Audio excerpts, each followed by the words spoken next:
I'm Haley from Gallifrey Public Radio, a Doctor Who fandom podcast and part of the GonnaGeek network, just like the show you're checking out now. Shows on the network are individually owned, and opinions expressed may not reflect others. Find other interesting geeky shows at GonnaGeekNetwork.com.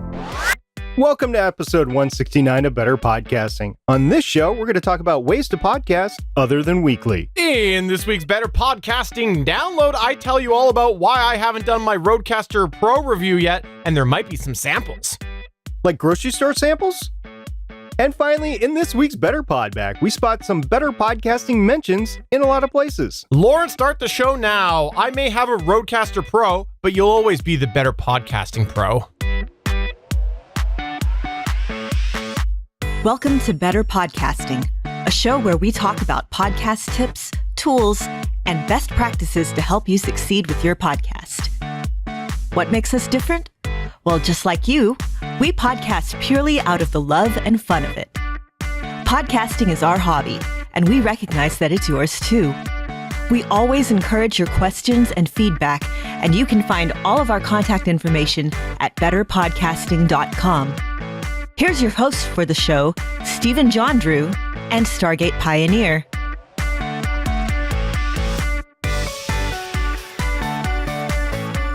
Welcome to episode 169 of Better Podcasting. I am Stephen Jondrew, and I am pleased to say that Stargate Pioneer is here again with me this week. Hey, how you doing, Stephen? Please call me SP. You've known me long enough. You can call me SP. Can I call you late for dinner? As long as you call me, it's that dinner time that we're podcasting, so might as well get something to eat. We have a really great show for everybody tonight, and we're just going to get right into it. We often start the show, always start the show with a how I saved my podcast story or a how I could have saved my podcast story. Now, how I could have saved my podcast story is generally when we reach out into the interwebs and we see something that everybody can learn from. And a how I saved my podcast story comes from our listeners that they have hurdled something in order to get their podcast out, and they want to share with everybody so everybody can learn from the experience. Well, Stephen, guess what? Tonight, we actually have both combined. We actually have a voicemail from a listener with a how I could have saved my podcast story, but we're going to turn it into a how I saved my podcast story. So, Stephen, run the clip. Hi, Stephen and SP. Jason here from such pods as Smoking and Drinking in Space and Bad Gamers Anonymous. I don't have a how I saved my podcast for you, but I do have a how I should have saved my podcast. A few weeks back, I was traveling and needed to record on the road. This was a spur-of-the-moment trip with practically no lead time, and I thought I had a good plan in place to make do with the time and resources I had. And it might have worked if it weren't for those darned kids and their dog. Oh, wait, wrong story. Anyway, I planned to use my Logitech G430 headset, the install of Audition on my laptop, and TeamSpeak 3 to conference in with my co-host for that week. I know, the G430 isn't a great sounding mic, but it would work for my purposes for just 1 week. And I normally use Discord to conference in with my co-host and use Craig for backup since it's multi-channel. But I also patched sound through my interface back out to Discord for our pod crawl and needed that same functionality without an interface. TeamSpeak has a soundboard plugin that fit the bill. Unfortunately, TeamSpeak doesn't do multi-track recording, which would bite me later on. Things happened on the trip, and of course, the best laid plans of mice and men compressed the amount of time I had to prep the equipment for the session, so I was in a rush. Mistake numero uno. Fast forward to go time, and I've got everything set up, and I'm talking with my co-host over TeamSpeak, and we do our normal checks, but he says I sound a little strange, like the quality isn't great. I make some mic volume adjustments. He says it's better but not great, and we chalk it up to some questionable internet and using TeamSpeak. Mistake number 2. We start. I'm getting waveforms, so I push Audition to the background so that I may have my show notes and reference material up front. Now, normally, I'm using a dual monitor setup with Audition on one screen and everything else on the other so that I can monitor the recording. I'm on a laptop this week, and I've yet to have an issue with Audition recordings, so I ignore Audition for the rest of the session. Mistake part 3, the mistakening. We end the session, my co-host uploads their recording, and I check on mine. It shows I've only recorded 15 minutes worth of audio. Panic sets in. I listen to the recorded audio. It sounds like a meth-addled alien on a helium bender. Here's a sample. A sense of dread washes over me, but I remember I've got a backup. Okay, sure, it's not a multi-track backup, and editing is going to suck, but it's doable. I've done it before. I check the TeamSpeak recording and get my first clue into what's actually happened. On the TeamSpeak recording, I sound like I recorded from Alexander Graham Bell's house. I checked the mic sample settings in Windows, and sure enough, I'm sampling at 8,000 hertz, the same sample rate as a landline telephone. Since I recorded the session in Audition at 48,000 hertz, that explains why the recording was only 15 minutes long and it sounded like a Chipmunks Christmas record on fast forward. I tried slowing the Audition sample down, but the loss of fidelity on the audio was worse than the TeamSpeak recording. I thought about re-recording my audio, but decided that just wouldn't sound natural. The TeamSpeak backup was too flawed. I might have worked with it if it were multi-track or if the actual sample were good, but both together was just a bridge too far. I scrapped that session and we skipped a week's release. It killed me. The moral of this incredibly long tale of woe and stupidity is to always check your settings, especially when it's a new setup. Even if you're rushed, there's always time to do it right. So first off, thank you very much for sending that in. We do really appreciate when we have clips, especially ones that have so many layers like this, and phenomenal job telling the story. So easy for everybody to follow. The second thing that I got to say right now is, why haven't you shared the time travel with us? 1922, now we're 1920s-ish. You said you were recording at Alexander Graham Bell's house. He also said he was recording with mice. That's true. I would definitely like to see that. So the next time you record with mice, please take a picture or stream it somewhere. I don't care where. And then, send a link out. And I think you'd make millions by podcasting with mice. Exactly.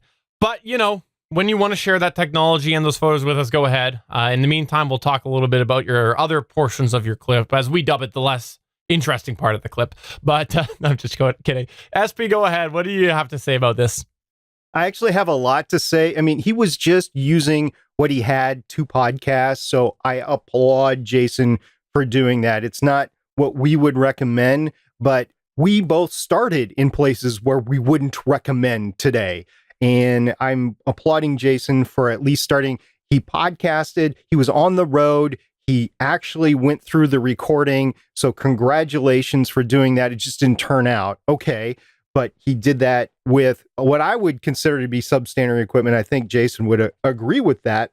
I think he had some decent methodology to it, but I don't think he had time to test it in advance, which also always leads to some sort of woe and misery, as he was saying. So yeah, I get that. So first of all, I'm going to say, instead of using that headset microphone, and I have a couple of them, I know what he's talking about, a USB chat headset that everybody's used for their Skype calls or gaming or stuff like that. Instead of doing that, get a cheap like Samsung Q2U. I was lucky enough to get the Knox podcasting microphone. I believe it when it was $39. So I have that one. I also have all the other ones. I have the AT2005, the ATR2100, and the Samsung Q2U. Samsung Q2U, especially on sale, seems to be the best one. But if you're waiting for that sale, I mean, use what you got. In his case, he had the chat microphone. So there. He said he was used to a dual monitor configuration. Now, Stephen, I know both you and I have done this before. I don't know if his laptop has this capability, but you can go HDMI out of most laptops, not all of them, and into the monitor or the TV that's in the hotel room. Most hotel rooms, I think 99.9% have some sort of TV, and you can use that as a second monitor. So I get the fact that you go from two monitors to a small screen. I mean, I have a 17-inch screen, and that's too small for me on the road. I do use the dual monitor. Stephen, you use what? Is it a 13-inch or a 15-inch? I think it's a 15-inch, right? 15-inch, yeah, 15-inch, and it's always difficult, very difficult. Right. The other thing that he mentioned was that he basically wasn't monitoring what he was recording. And the way we get around that when we're on the road is we use a hardware recorder, like a Zoom H5 or a Zoom H6. I realize not everybody has one of those, but that is the bonus of using a hardware recorder is you can monitor what's going on. You can also visually see if it's recording or not. That doesn't mean that's infallible. You can forget to hit start. You can have the wrong settings going on, but at least you can monitor what's going on and you can visually see, oh, hey, I'm recording because I'm looking at my little remote right now and I see, hey, I'm recording right now. So we're all good there. And then finally, here's the other thing that he could have done that he didn't. And I know it's a lot of time. We were discussing this beforehand. Instead of re-recording your audio to sound like exactly how you were in the podcast, which never works, by the way, what you can do is you can take your co-host audio, if it's still there, and you can do it in an interview style where you record basically a new episode, but you do your parts via an interview. It does take a lot more work, but you can get to the point where you don't have to miss a week. However, when the bottom line of this, he did not have a quality product. He did not want to make his listeners listen to chipmunks or helium-addled aliens, and he did not publish. And I think that's good because he's looking out for the quality that his listeners are used to. I 100% agree, and I have no problem when somebody says the quality just wasn't there, so I'm not going to put it out this week. I have zero issue. Do I care when it happens routinely? As a listener, absolutely I do, especially if you're just being over picky, but a one-off when you got a good track record or, you know, maybe you're starting out, most people will be a little forgiving. It is what it is. And, you know, the thing is, if you end up owning it and say, it just didn't work out, most people are going to be understanding because you had something go wrong and you could just talk about it the next week. Yeah, you'll get some tweets or some Facebook messages in between. Some people might not even notice. That's the hard reality is some people don't listen to you right when you come out. And sometimes it might take them a couple of weeks to get caught up. And so some people won't even notice. I do have a final suggestion. What he could do instead of doing the interview podcast that I said is instead of releasing a full episode, he could release a short trailer for the episode the next week using his co-host audio. So that is another way that you can use some of that audio and get it out. Still get an episode out. It could just be a 1-minute promo, but you can get that out too. The last thing that you could possibly do, well, the last thing that we'll mention here is you could do what I always do when something goes wrong here with Stargate Pioneers track, is you just do your best impression.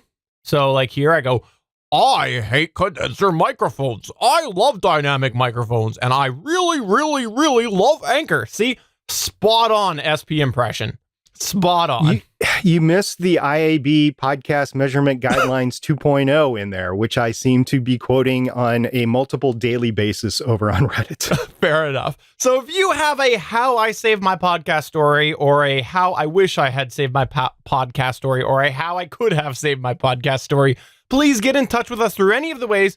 You can head on over to betterpodcasting.com and find them there. As well, if you head over to betterpodcasting.com/Discord, that will take you to the GonnaGeek Discord, and there's a Better Podcasting channel over there where if it's a short little thing, feel free to submit it over there, but we'd love to have an audio clip or a video clip from you. It's always great to play that on this show. But let's go ahead and move on to our featured segment.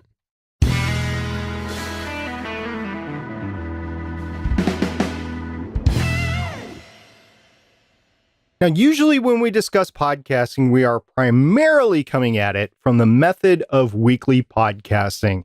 Whether it's a news show, a review show, a trivia show, sports show, teaching show, ongoing audio drama, political show, religious show, history show, dating show, self-improvement show, comedy show, gaming show, science show. Well, you get the idea.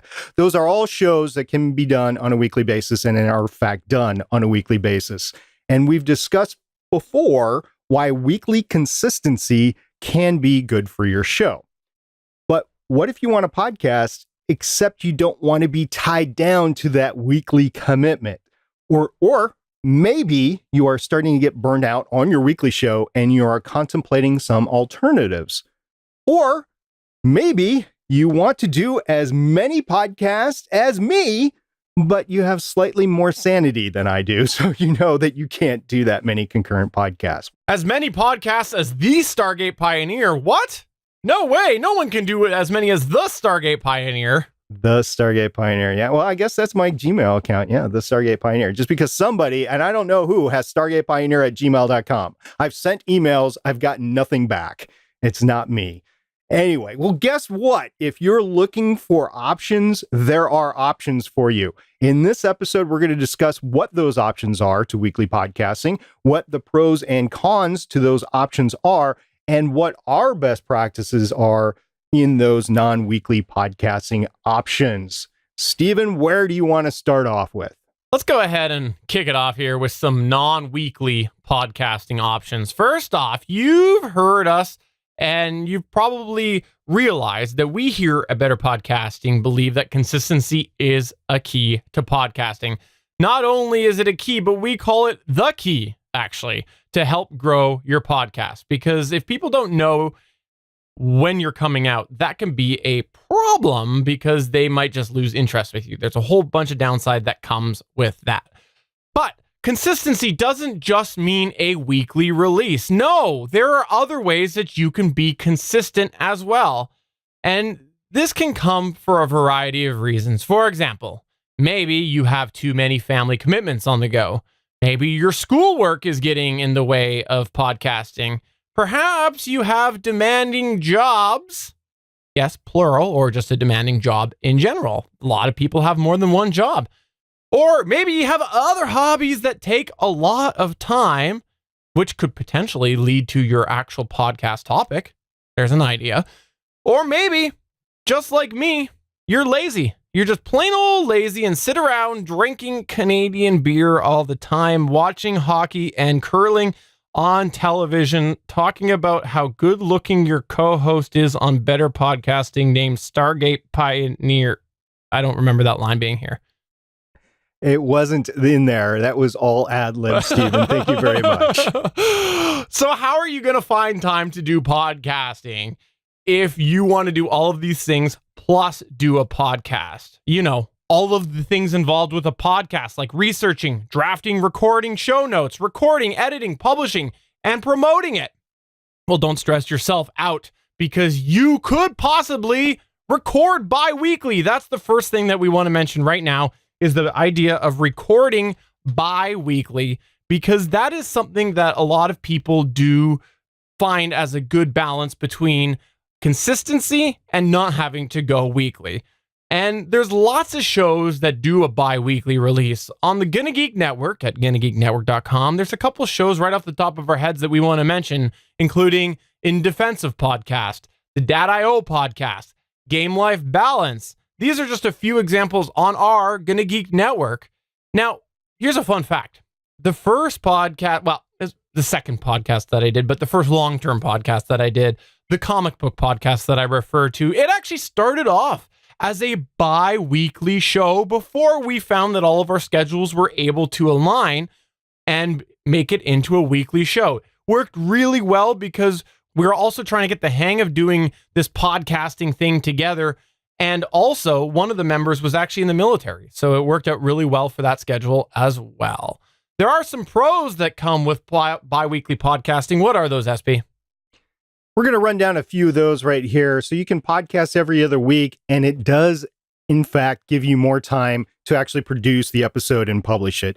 So if you're looking for more time to do the post-processing and get the podcasts out, bi-weekly or every other week podcasting can provide that to you. Now, podcasting every other week also helps keep you regular to your audience so that they know when to expect the next episode. For instance, every other week, I know to expect Dad.io in my podcatcher, and I listen to it in the gym like I did today. Every other week, every other Wednesday, I'm expecting Dad.io to be in there in my playlist, so I listen to it. Now, podcasting bi-weekly might allow you to come up with some special Patreon exclusive content in the off weeks. Yes, you can produce extra content for your supporters in those off weeks. Bi-weekly podcasting also allows you more time to research or prep to make better shows on the front end. And bi-weekly podcasting gives you more time to recharge your batteries in between and lower your risk of burning out. Steven, you have an example of burning yourself out.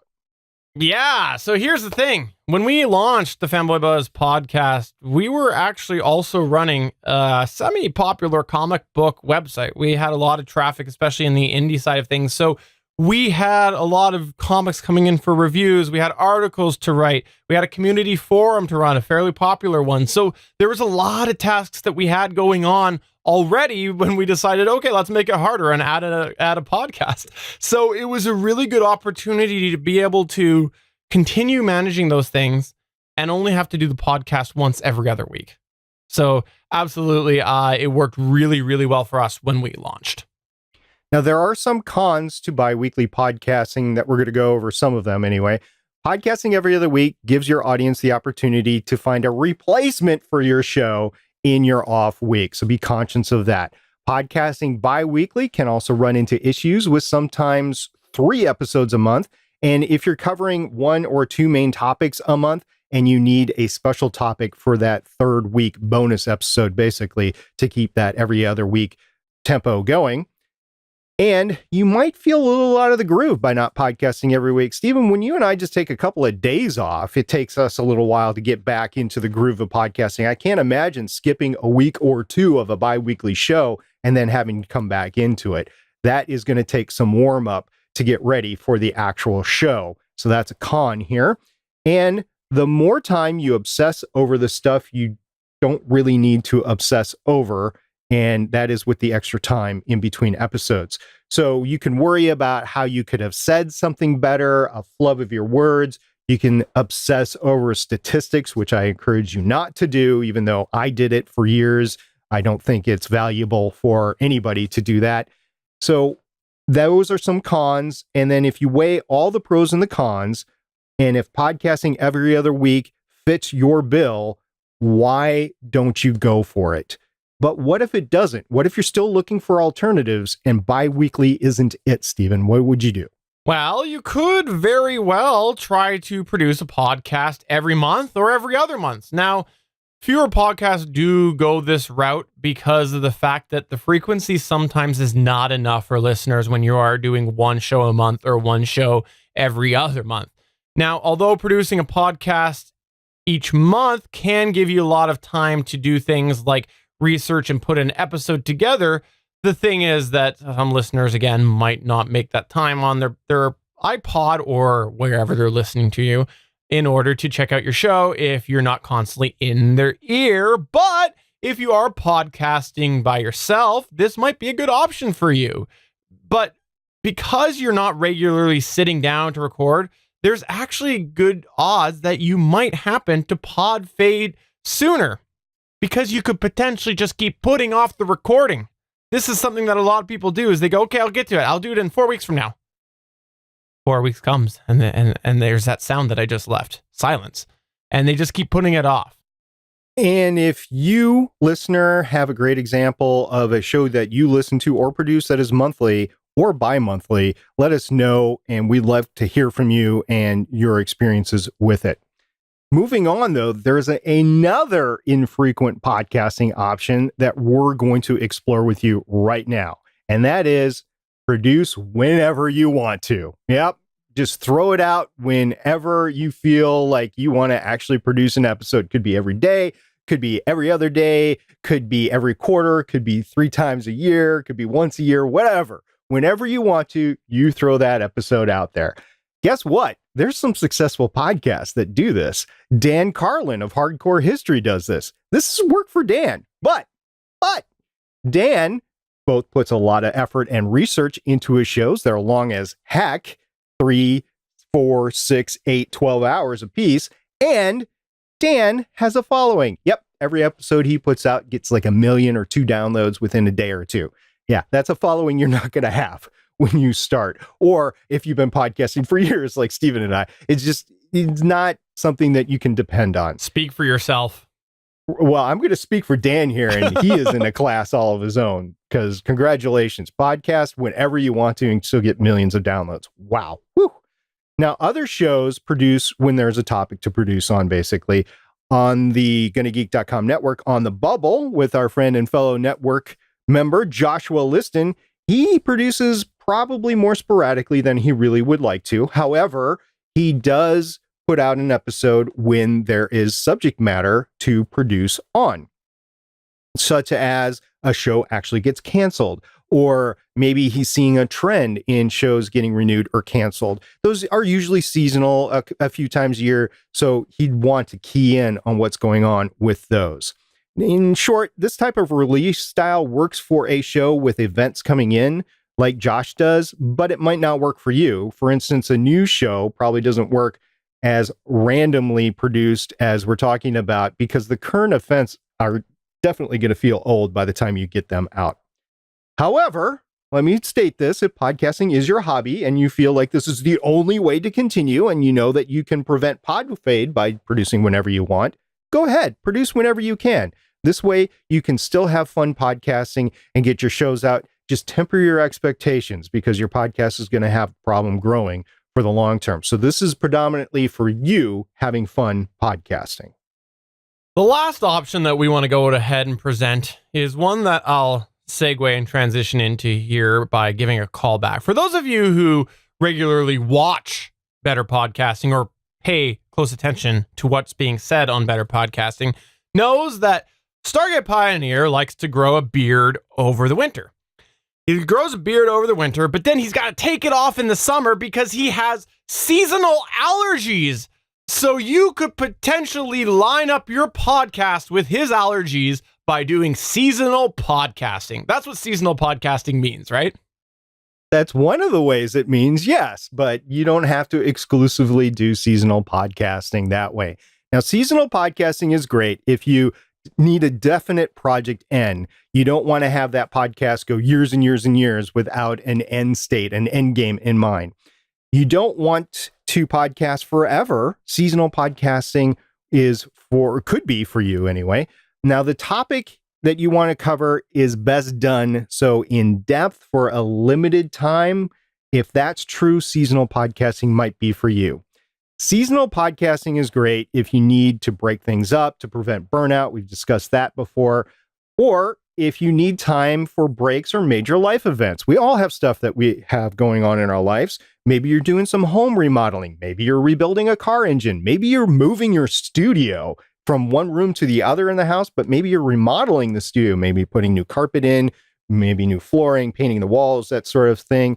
Maybe you're moving residences. You're going from apartment to apartment, apartment to home, home to home, home to apartment, home to lake home, home to boat, something like that. Maybe if you're moving residences, maybe you need to take some time off, and seasons will work great for that. If you have a big life event going on, graduations, weddings, maybe you have some life care of somebody that needs extensive medical care going on, or if you have a major work event like running a conference and you want to podcast about that conference or promote that podcast, this is all would be great for seasonal podcasting, all these events. In another way that you could actually benefit from seasonal podcasting is if you wanted to put more production value into each episode, but you wanted to stack them up a little bit before releasing them. We're talking about release schedules in a little bit. Maybe you want to go ahead and change host or a cast. We'll call it a cast, but it could just be a co-host periodically. Like you want to change up who's in the other seat with you. Or if you're doing an audio drama, if you want to change up the cast as you go along, the seasonal podcast might be a natural break for you to do that. And here's an interesting thing. If you wanted just a natural opportunity to pause, review, and improve your show, we do it every year around the holidays, right, Stephen? Well, you don't have to wait for the holidays. You can do it whenever, and you could just call it a season as you go from one season to the next. If you happen to be covering a seasonal subject like My Beard Growth, a TV show, maybe a sports team activity, maybe it's a seasonal activity like lakes or mountain climbing, or maybe it's holiday based, all that sort of stuff. You can do a seasonal podcast about that.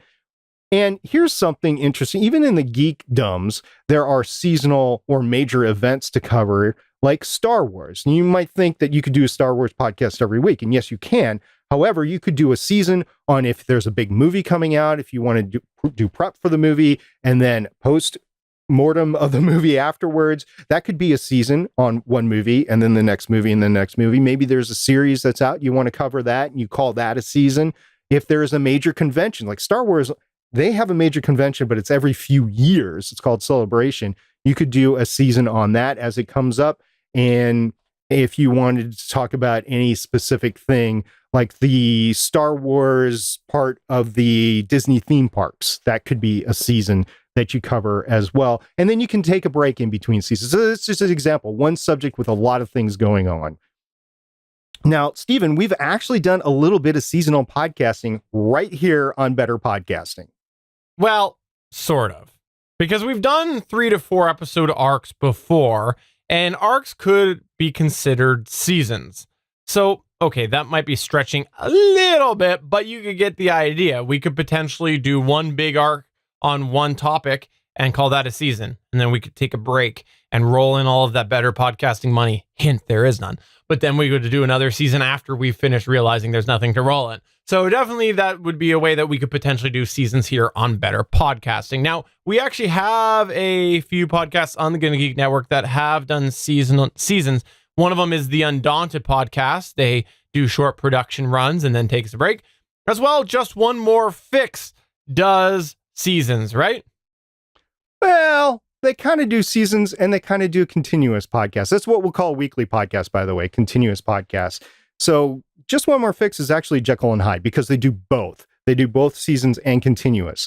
Now, Just One More Fix has weekly episodes dealing with the how-tos of gaming, the industry of gaming, and the thought process behind tabletop gaming.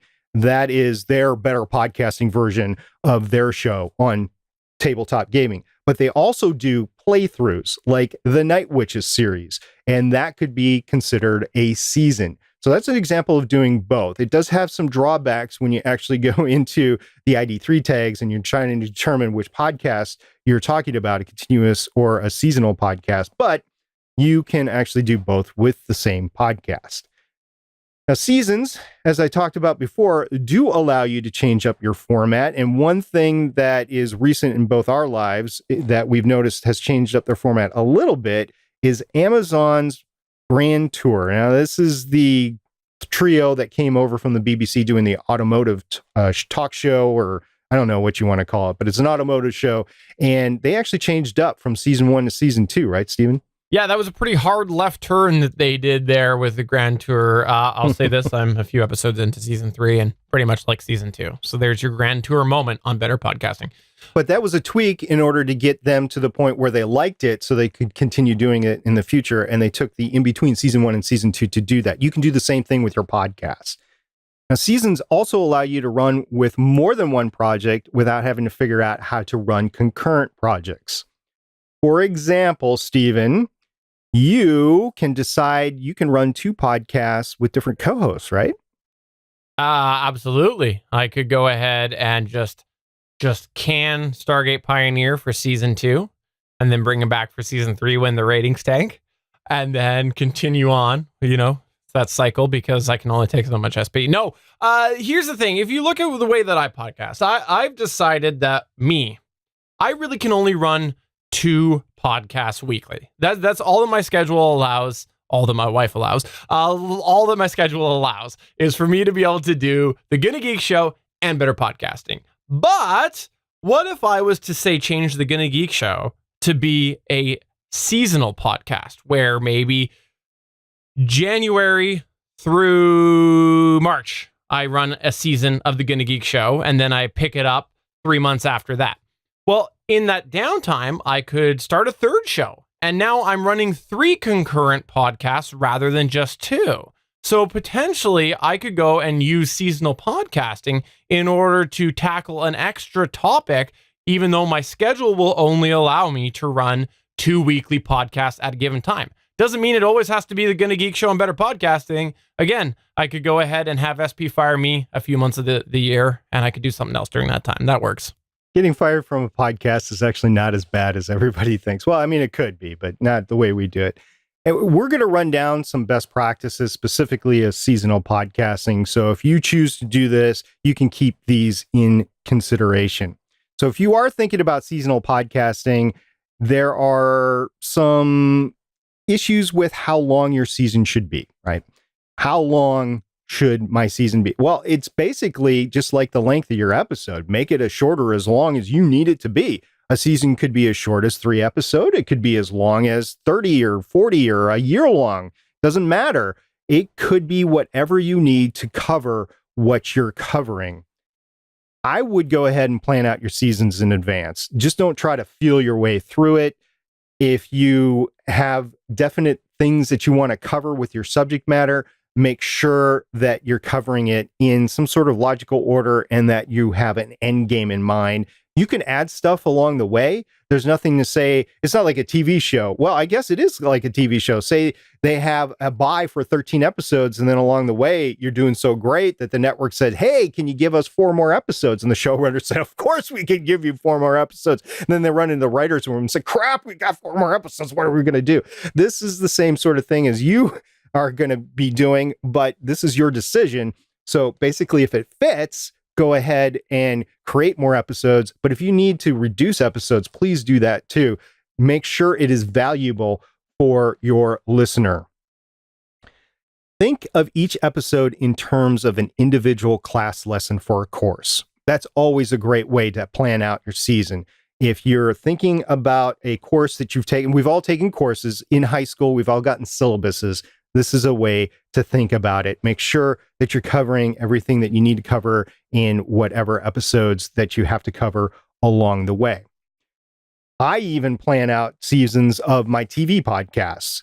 If we're talking about Legends of S.H.I.E.L.D. or Starling Tribune, we talk about how long it's going to take to cover a certain series that we're covering. Legends of S.H.I.E.L.D. this week in episode 270 just started The Runaways, and we were looking at how much time we had before the Agents of S.H.I.E.L.D. 6th season started.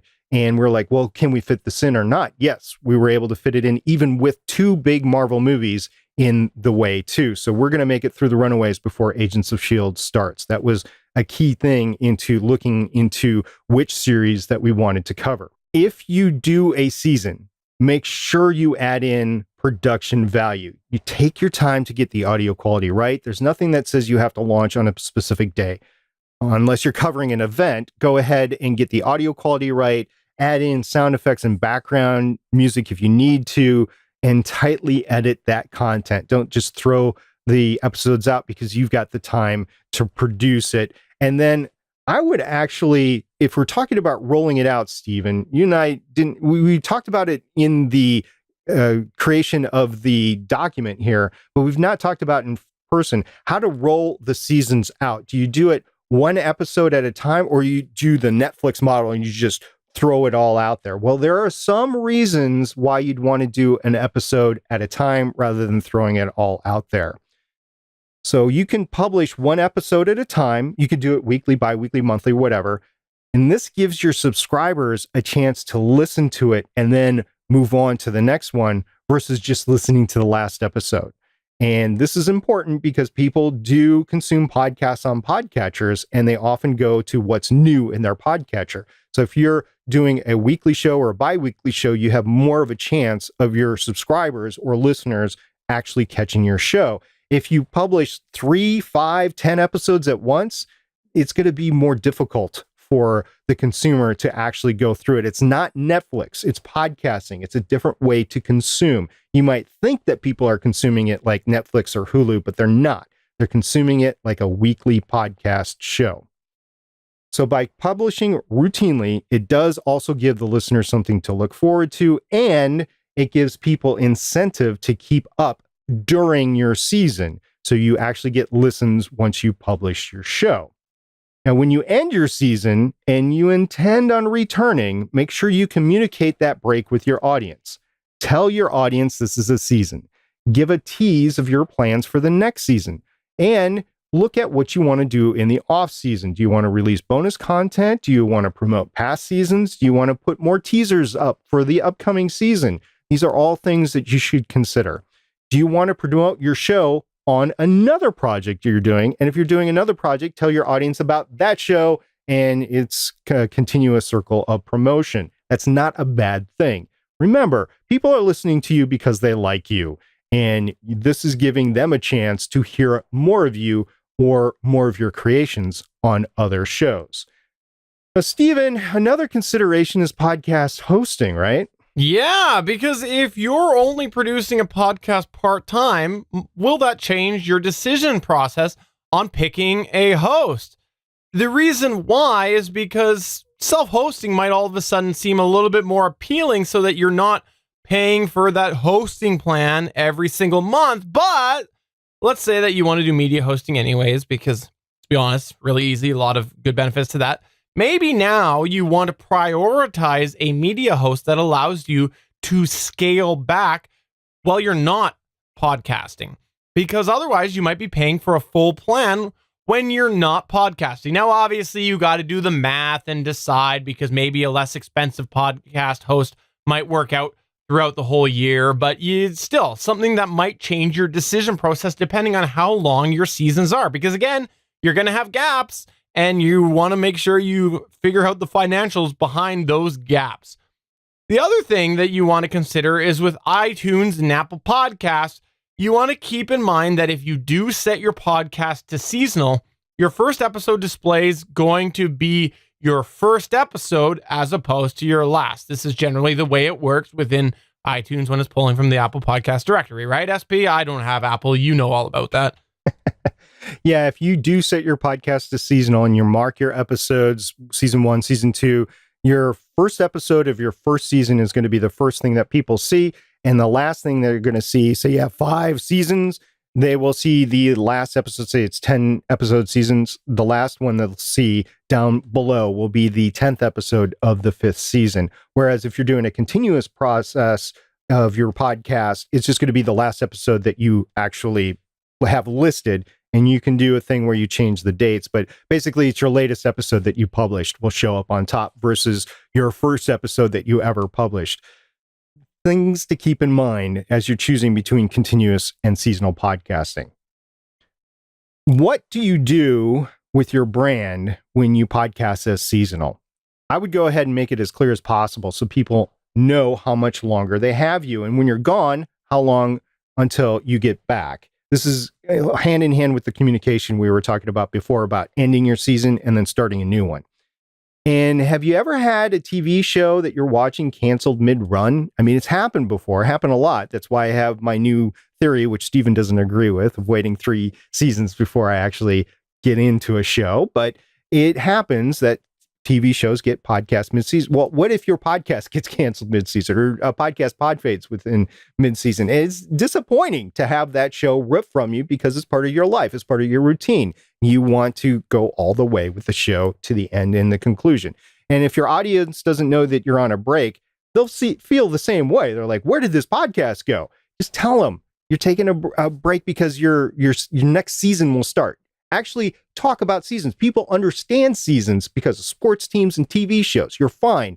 Just enunciate you're talking about a season.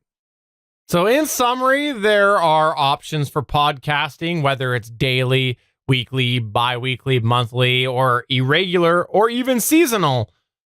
You want to choose the release schedule that best fits your content and your availability. Remember, you want to have fun with podcasting. You're a hobby podcaster. Podcasting should be fun, and there's plenty of options for you to explore to make that fun. Seasonal podcasting can be just as effective if planned and executed right. So we want to know, do you have a podcast in a non-weekly seasonal manner, or even just a non-weekly manner? What are your best practices that you have? We absolutely want to hear from you. Get in touch with us through any of the ways at podcast@betterpodcasting.com. And just remember, the best podcast is the one that is timed with Stargate Pioneer's beard. The best podcast. Welcome to this week's Better Podcasting Download. You may have noticed about a month ago, I posted on the GonnaGeek Gear channel a couple videos for the Rodecaster Pro. Yeah, we had it in our possession early on so that we could post some clips all about it. One of the more fun clips that I've actually done was I tried to keep away from the documentation on the Rodecaster Pro so that I could record what my experience was trying to set it up without really looking at anything. Just how intuitive was this device? And that's one of the videos that you can find at youtube.com/GonnaGeek But you might have also noticed that we kind of used it for those videos. If you watched the live thing, you probably heard me do some really crazy wiring using a whole bunch of different connections and things in order to try it for a couple of live episodes. And then there was this. Silence. That's right. There was silence for a reason. And the reason was, quite honestly, what I was producing, what I was recording, I wasn't very happy with. So I wanted to do some tests. I already did a couple audio tests for a specific video that I'm like 90% done, that I ended up doing the test twice, and both times I wasn't very happy with the audio quality.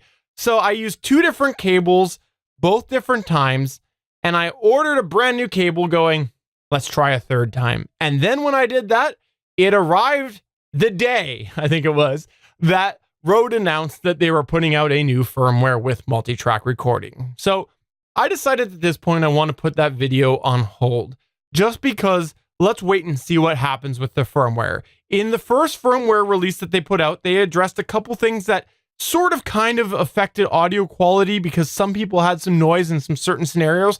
So giving the benefit of the doubt, I want to wait and see what happens with this new firmware because it could affect what's happening. So essentially, I've scrapped that video for now. I put it on hold, but essentially I've scrapped it because I'm going to redo it once the new firmware is out. But I did dig out my trusty cable that I ordered that was new, and I recorded a couple quick samples just so that I could share them on here and explain a little bit about my feelings behind the audio right now, and also a couple of question marks, a couple head scratching moments that I've had. So yes, you will absolutely see a follow-up, an expanded version of this in some form in the future on the GonnaGeek Gear channel, just depending on what happens here. We'll see which way it goes. But I do want to go ahead and share right now a clip. Now, the summary on this clip that I'm going to share is that I've recorded using 2 different microphones, and I'll explain in the test a little bit what it is, and then I'll follow up after. But I've recorded directly to the SD card, and I will, again, explain afterwards. Now, for those of you watching the video side of things, there's specifically no video on this because I want to listen to this clip. I don't want us to be distracted by video. In fact, the clip that the video I was originally going to put out didn't have me on it during the test for that same reason. I wanted to have just a video of the Rodecaster Pro so that we were focused on the audio. Should I play the clip, Stargate Pioneer? Please do. All right. Well, you just tired of me talking, I guess. This is the Rode Procaster into the Rodecaster Pro on Unity. I have used the settings that are set up on the Rodecaster Pro for the Rode Procaster, and Unity is 4 lines down as confirmed by Rode. This is with the compressor, the high-pass filter, the de-esser, and the noise gate enabled. The Aphex processing is off because, quite honestly, the processing doesn't sound that great to my ears. This is now 1 line below Unity, meaning 5 from the top. And this is 1 line above Unity, meaning 3 lines from the top. This is with the processing on. This is with the processing off, leaving the input gain at the same levels that were set up by default through the Rodecaster Pro for the Rode Procaster. I am talking at Unity, meaning 4 lines from the top. This is 1 line below Unity, meaning 5 lines from the top. And this is 1 line above Unity, meaning 3 lines from the top, with all processing off. This is with the volume turned up all the way and processing off on the Rodecaster Pro. If I talk loud, you'll notice that there is not a lot of clipping happening. In fact, I don't hear any clipping happening even when I talk loud. This is loud into the Rodecaster Pro using the Rode Procaster microphone. All right, so let's go ahead and pause there for a minute, and then I will play another version of this. So one of the things that I want to mention right here, if you didn't understand, was that I ended up trying to do some tests above and below Unity. And the reason why I wanted to do that was because the audio, in my opinion, and if you want the full raw version of this, go to betterpodcasting.com/169. I'll make sure that there's a link to the direct wave file for this. Honestly, there's quite a difference when you go just a little below Unity and a little above Unity. When you go up above Unity, you start to hear a lot more distortion. And when you go below, you lose a lot of the sound that the Rodecaster Pro is supposed to do, the processing, the things like that. It starts to sound more dull. And this is only one line difference. And you really, really can notice this when you do tests and you do more than just a simple test. You get excited and you have a full-on podcast. It honestly can drastically sound different. Now, the clipping, yes, we did hear some clipping, but it's important to know that those of you who aren't watching the video side of things, the actual waveform never fully clips even when I get mad. Or mad, yell, whatever. Mad, yell, same thing. I'm getting mad talking about it. And that's concerning to me because that might mean that even with compression off, there's some form of onboard compression happening, which will affect your signal chain as you go through and you set levels. If there's compression happening, even when you want it off, it potentially means that you could end up underdriving your microphone or overdriving it and not really realizing it. So it's a bit of a concern. And if you do watch the video at betterpodcasting.com/169, again, you'll see the waveform never fully clips even when I yell. Now, here's the thing. That was the Rode Procaster microphone using the Rode settings. I expect Rode make sure that the settings sound good for their microphones. If you're going to put out a product, you bloody well better make sure that your product sounds half decent on it. So let's go ahead and choose the second favorite podcast microphone here, big dynamic podcast microphone here, the RE320. This is the RE320 using the compressor, the high pass filter, the de-esser, and the noise gate. The Aphex processing is off, and this is at Unity, meaning 4 lines from the top. The input gain is at 30, and that falls within the green space that this is supposed to be at. This is with the processing on, and 1 line below Unity, meaning 5 lines from the top. And this is 1 line above Unity, meaning 3 lines from the top, with processing on. This is the RE320 with all processing off, at Unity, meaning 4 lines from the top. This is 1 line below Unity, meaning 5 lines from the top with processing off. And this is 1 line above Unity, meaning 3 lines from the top. And this is the RE320 with the volume turned right up. And even when I speak loud, you can hear some clipping, but not traditional clipping either. So I just wanted to share those. And honestly, the RE320 doesn't sound very good to me, especially when I end up getting a little excited. So I have concerns over this. You might be able to guess a little bit about what sort of video I was trying to do, given that I came across the RE320 sounding a little bit different. You can fill in the pieces from there.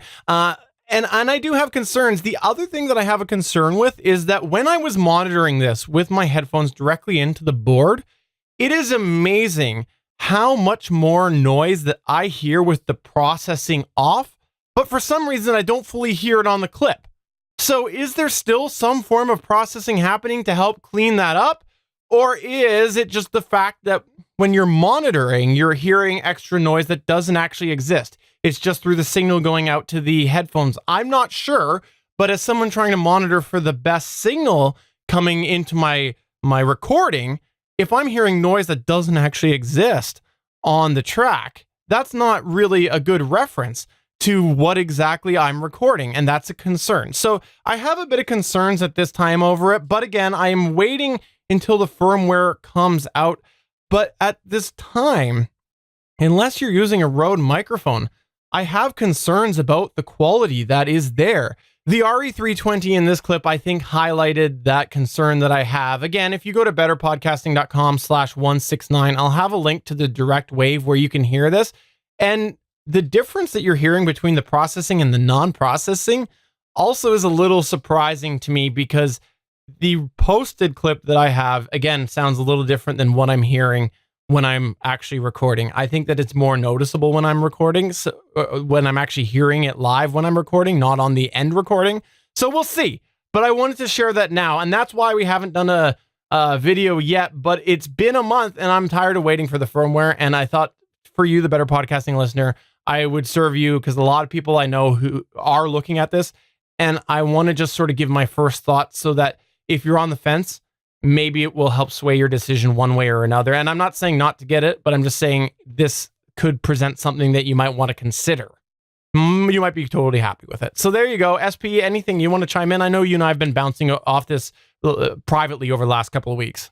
You've tried it with more microphones than just the two that you presented here. So rest assured, listener, is that the audio quality issues do persist through several other microphones as well. The other thing about the Rode Procaster, which I cannot understate right now, is there is no true mix minus through the USB. So using it through Discord or Skype or Hangouts on Air or something like that, you're going to feed back to the internet everything that's coming in, including what's coming into the actual Rodecaster. So just be aware that it is not a finely tuned machine yet, and you might want to wait until a firmware update or 2 or 3 before everything finally gets fixed and they release it the way they wanted to originally. We're glad we have it to play with, but we also are not using it on a daily basis because there are some issues with it. So if you got any questions about that, please get in touch with us to podcast@betterpodcasting.com. Let's go ahead and move on to a quick Better Pod Back.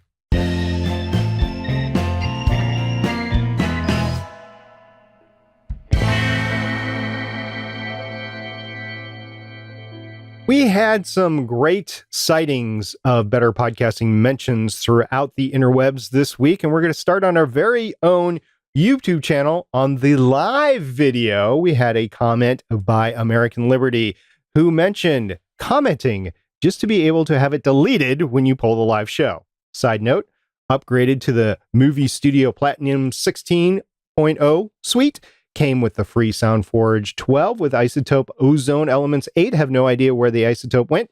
It doesn't create a standalone shortcut to it on the desktop. Great show, guys. Okay, a couple things there. First of all, this is a play on the fact that we pull down the live video, and any comments there do get lost to the interwebs. I actually shared with Stephen a way to actually pull the comments back out eventually, but it does include making the video at least unlisted before you put it back to private. Also, of note, Movie Studio Platinum 16.0 suite is out. I have not gone ahead and purchased it yet because I have a lot of production to do, and I'm going to keep using 15.0 because I know it works right now. And then hopefully 16.0 will go through some, we were talking about firmware updates to the Rodecaster Pro. They'll release some fixes to their software in the coming months, and then I'll switch over to Movie Studio 16. Stephen, what are your thoughts on Movie Studio 16? I haven't tried it either, but I'm waiting as well. Exact same reason. Okay. Giving a special shout out to Stargate Pioneers, Stomping Grounds, Reddit. There's a couple of posts over there that we just wanted to say thank you very much, and we're very grateful. We had a Reddit post over there that said helpful podcasts about podcasting, ? And then asked about helpful podcasts about podcasting. And we got a special shout out from Houston3. See Houston3. So I don't know, or Houston3, whatever you prefer. Better Podcasting was mentioned. And then we had PDX, good girl, say, I've started listening to Better Podcasting and watching episodes on YouTube when I'm able. So awesome. Thank you very much. We do greatly appreciate that. We also got a couple other shout outs in that same thread, right, SB? We did. By Elusive 007, said he or she listened to and learned a lot from the Better Podcasting show. Highly recommended. And Ya Boy Yazim from the Shield Wall podcast said, I have gotten a lot out of Better Podcasting. So thank you very much, everybody, for promoting Better Podcasting. This is something that is just happening out in the wild, that we're having listeners recommend our show to other listeners. So that is great. Thank you very much for doing that, guys. And Elusive 007, if you have a podcast, let us know. We'll promote it here on the show. And PDX Good Girl, once your show gets out there, please let us know what it is, and we'll also promote that on the show. That is who made the original post, by the way, PDX Good Girl. since I went into your stomping grounds, why don't you go into my stomping ground, Stargate Pioneer, and read the screenshot that I provided you, because you can't see this. No, I can't. This is from the Facebook, and I will continue calling it the Facebook forever, because Stargate Pioneer cannot have an account on Facebook. Anyway, Patrick Heller said, I cannot believe I only recently found this show like 2 episodes ago. How is that possible? I'm obsessed with every podcast about podcasting show. I love it. So Patrick Keller is getting some great vibes from Better Podcasting. Thank you very much, Patrick. You know how you only found out about it? You remember earlier we mentioned, are you going to drop it all at one time like Netflix? That's what we did. All 168 episodes just got dropped at one time. No, that's not what happened at all. No. We also had Jeff say, help, due to the snowstorm and a tight deadline, my co-host and I were forced to record our episode in a tiny hotel room onto one track. There is a slight echo because of the bleed through between the 2 mics in the room. It's a 75-minute podcast of great content. How do I save my podcast? So Jeff, apologize. We didn't see this in time. I think you already had it posted by the time we saw this, because it was quite a while ago. And that's on me. That's on me not using the Facebook tools correctly. I apologize for that. Jeff, if you're still looking for feedback, please do get in touch with us. It's really hard when you've got that bleed on a single track, but maybe we can throw some ideas your direction. I have a future How I Saved My Podcast story dealing with this, and the short story is I couldn't use the audio, basically. So there are ways that you could try to recover it, but if it's too much echo, like reverb that is specifically put in the track, yeah, you're not going to recover for that. And finally, we had Ivan reach out to us, and Ivan said, hey guys, love your podcast. I'm a new podcaster that is still in the beginning process. I'm learning Audacity and how to plan each episode. I have to admit, I was leaning towards not moving forward with starting my podcast until I stumbled across Better Podcasting. Wow, you guys have helped me a ton over the last 3 weeks. Of course, there's still a lot for me to learn, but you guys do a great job in answering my basic questions through your many episodes of Better Podcasting. Thanks. My long drives to work go a lot smoother when I put on your podcast and get some great knowledge from you guys. Thanks, Ivan. Ivan, thanks so much for sending this. This message here made me really, really happy when I saw it, because I do this out of the love of podcasting, same reason SP does. And so to see us have helped somebody move forward, it makes me feel all sorts of happy that I'm doing this podcast, because I enjoy podcasting. It's my hobby. And if I can help someone else have that same joy by giving the push that someone needs to help get their show going, I'm very happy to give that gentle push. I'm Canadian. I'm a gentle push. Yeah, there's a few, we should do an episode in the future about all the reasons that we started Better Podcasting. Kind of the 2 main ones, though, is we like to podcast, so we like to talk about it to begin with. So that's on us. But the other thing is we like to help people, as Stephen just said. And if we're able to help others through Better Podcasting and not have a sales ad pitch or whatever, I mean, there's a place for that too. But if you just don't want that and you just want a hobby podcast on your own, we're glad to share with you what we're doing there in mic kits and all. Absolutely. So if you have thought about starting your podcast and haven't yet, get in touch with us to podcast@betterpodcasting.com, because we absolutely would love to hear what your stopping point is, so that hopefully we can help give you that gentle push to get you over that hurdle. Please get in touch with us to podcast@betterpodcasting.com. Note, there's a good chance we'll talk about it on this very show, so you've been warned. Unless, of course, you ask us not to, then we'll definitely keep it offline. But there you go. That's going to take us to the end of the show. So for episode 169 of Better Podcasting, I'm Stephen Jondrew saying, I come up with so many good podcast ideas on this show. The SP Beardcast. It's coming soon. And I'm SP saying, he said beard, not beer. Beard. See you guys next week. Bye. Bye.